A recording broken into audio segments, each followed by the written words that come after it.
Okay, so let's just unpack this. Imagine, for a second, a leader who isn't just a president or a king, but someone who people genuinely believed was a living, breathing God walking on earth. That's what we're talking about with ancient Egypt. Welcome. And our focus today is exactly that. The ultimate ancient ruler, the Egyptian pharaoh. We're going to get into how this one person held an entire civilization together for, what, 3,000 years? We'll look at their divine power, their day-to-day duties, and the core belief that guided their every single action. Yeah, and that's the mission right there. The people of ancient Egypt really thought that the stability of their whole world, the sun rising, the river flooding, it all rested on one person's shoulders. So how did they make that work for so long? Well, it all goes back to their origin story. Egyptians believed their land was first created and ruled by the gods themselves, gods like Ra and Osiris. The pharaoh wasn't just chosen by them. He was seen as the direct physical successor to those gods. So he wasn't just representing them, he was like the next generation of the divine family. And that connection, that's what gave him absolute power over every single person and every piece of land. Precisely. The belief was that the pharaoh had this divine spirit that was literally passed down through the royal bloodline, which meant the second a new king was crowned, he wasn't just a man anymore. He was a god on earth. So his words were law, sacred law, and you just couldn't question them. That's fascinating because it means government and religion were totally fused together. They were the same thing. So serving the king, whether it was paying taxes or joining the army, was also an act of religious devotion. And the stakes for this were, astronomical. They believed the entire universe depended on the pharaoh keeping that connection to the heavens strong. If he failed, if he angered the gods somehow, they feared the world would just fall into total chaos. The sun might not even rise. Wow, that is a terrifying amount of pressure. And to manage that, the pharaohs had to juggle two massive roles at the same time. They had to manage things on the ground and, in the spiritual world. That's right. So job one was being the political leader, the CEO of the country, basically. He managed this huge government, oversaw officials, judges, and the whole system for collecting taxes. And then job two, he was the high priest of every single temple in Egypt. He was the only one who could go into the holiest parts of the temples and speak directly to the gods. And he was often called the Lord of the Two Lands. That title comes from the fact that he united Upper Egypt in the south and Lower Egypt in the north into one single powerful kingdom. And he had a symbol for that, right? The famous crown. The double crown, yeah. It was this really cool headpiece that physically combined the tall white crown of Upper Egypt with the shorter red crown of Lower Egypt. So that crown was a constant visual reminder of what he did, but also the job he had to keep doing. I mean, keeping those two massive regions together for 3,000 years, that's an incredible balancing act. It really was. Every single decision had to serve two masters. You had the religious needs of the temples on one hand and the practical needs of the farmers and the people on the other.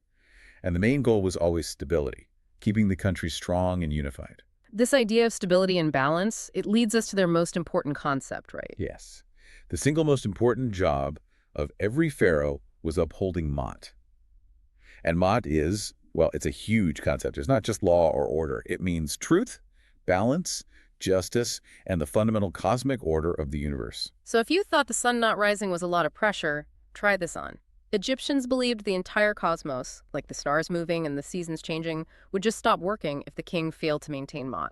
And this wasn't some abstract idea. It had real-world consequences. If the Nile River didn't flood properly one year, or if there was a terrible famine, people didn't blame a weather god. They blamed the pharaoh directly for losing the favor of Ma'at. Wait a second, if he's a living god, why is he getting blamed for a bad harvest? Why not blame, some other force? Because his success was the proof of Ma'at. His divinity wasn't passive. He had to actively maintain it through his actions. So when disaster struck, it meant the human part of the god king, the pharaoh himself, had let chaos creep in. So to keep Ma'at in balance, he couldn't just sit around. He had to be the most ritually active person in the whole country. Absolutely. He had to perform specific rituals every single day in the temples. These were rituals just to make sure basic things would happen, like the sun rising the next morning. It was his job to protect everyone from chaos. But Ma'at wasn't just about cosmic stuff. It also applied to life on Earth. The pharaoh was the supreme judge. He was responsible for ensuring all the laws were fair for everybody, rich or poor. And if we connect that divine duty to how the state was run, you really see the foundation of their power. The entire economy depended on that annual flood of the Nile. And the pharaoh, well, he took credit for that miracle. By controlling the water, he basically controlled life and death. And that meant practical stuff, too. He was in charge of organizing the building of canals and dams to get that water to the fields. Yeah, and in years when the flood was weak, he had to step up his religious game. He'd offer extra sacrifices to the Nile god, Happy, to show he was doing everything he could, both as a man and as a god, to make the next flood better. So who owned all this farmland? It all belonged to the pharaoh and the temples, which were basically his. Most people were farmers, and they paid him a big chunk of their harvest as tax. And this tax wasn't in money, right? No, not really. It was paid in grain, wheat and barley, and all that grain was stored in these massive royal silos, like giant banks made of stone. And that storage system, that's real power, because if there's a bad harvest, he could open up those silos and feed everyone. It just reinforces his role as the ultimate provider, the one you need to survive. Exactly. And beyond all that, he was also the commander-in-chief of the army. His job was to protect the borders from invaders, like tribes from Libya or kingdoms from Nubia. And a lot of them were warrior kings themselves. They'd lead expeditions into other lands to get resources Egypt didn't have, things like gold, copper, wood. And for the soldiers, that was a huge deal. They truly believed having the pharaoh on the battlefield with them guaranteed they would win. It turned a regular battle into a holy war. All of this power had to be visible, right? He didn't just tell people he was a god king. He had to look the part. Oh, absolutely. He had a whole set of symbols. The two most famous are the crook and the flail. The crook is that shepherd's staff, right? Symbolizing him as the guide, the protector of his people. Right, the gentle side of his rule. And then the flail, which looks like a whip, symbolized his power to provide food, but also to punish anyone who threatened Mot. It's the two sides of his power.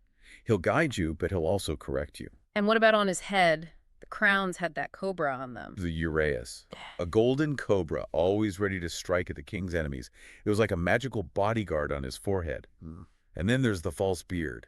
It wasn't about fashion. It connected him to Osiris, the god of the afterlife, and symbolized his own eternal nature. These symbols were so important that even statues of child kings like Tutankhamun have the full set, the beard, the cobra, everything to prove they had the right to rule.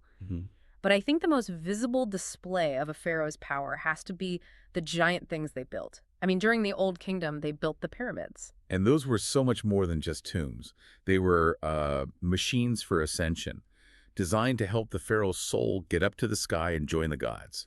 The scale is still just mind-boggling. The Great Pyramid at Giza is about 481 feet tall.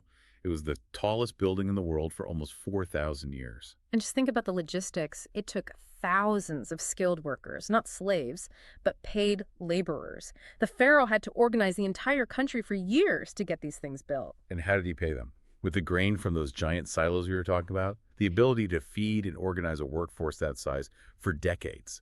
That just proves his absolute command over the nation's resources. And it wasn't just piling up rocks. The engineering was incredible. They used advanced math to align the pyramids perfectly with the stars. It showed his command over the heavens as well as the earth. Okay, so what was a normal day like for the pharaoh? It doesn't sound very relaxing. Not at all. His schedule was packed, all driven by the need to keep it in balance. He had almost no privacy. The day would start with being purified with holy water, dressed in sacred robes. Then he'd spend hours in the temples performing secret rites only he could do. And then the government work. I imagine endless meetings with his top advisor, the vizier, hearing reports from all over the country. Yep. Reports on taxes, on building projects, on the army. Any big legal dispute would end up on his desk. And even his hobbies were official business, right? Like hunting. Exactly. A royal lion hunt wasn't just for fun. It was a public show of his strength and his power to conquer the forces of chaos. So his whole life was a performance, and it was all in preparation for the most important part, his death. Which, for them, wasn't an end. It was the beginning of a dangerous journey to eternal life. The pharaoh spent his entire reign getting ready for it, building his tomb, collecting treasure, and that included the process of mummification. Because they believed his soul, his ka, needed the physical body to return to in the afterlife. It was an incredibly complex process. It took 70 days. They'd remove the organs, dry out the body with salt, and then wrap it in hundreds of yards of linen. And during the wrapping, priests would recite spells from the Book of the Dead to protect him from, monsters and demons on his journey? All sorts of dangers, yes.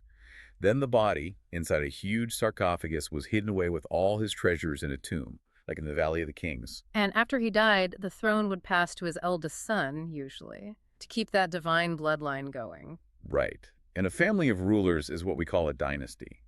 Egyptian history is broken up into about 30 different dynasties, Yeah. and that whole era, the age of the pharaohs, lasted for over 3,000 years.